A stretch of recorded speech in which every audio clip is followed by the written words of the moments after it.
যেমনি মন চায় এভাবে চলে, যে এইভাবে খেয়াল খুশি সেভাবে চলে। আল্লাহ পাকের হুকুমের তোয়াক্কা করে না, রসুলের আদর্শের তোয়াক্কা করে না, রসুলের আদেশ রসুলের সুন্নত কি এটা চিন্তা করে না, নিজের মন মতো চলে। এটাকে বলে কুপ্রবৃত্তির অনুসরণ, নিজের খেয়াল খুশির অনুসরণ, নিজের মন মানসিকতার অনুসরণ।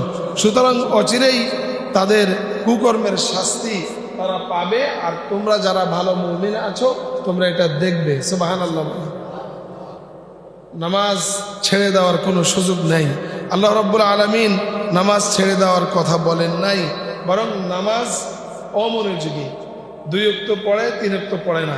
অথবা হাদিস শরীফে নবীজি বলেছেন যে নামাজ যথাসময়ে পড়ে না, জোহরের সালাত পড়তে পড়তে গড়িমসি করতে করতে আসরের সময় হয়ে যায়।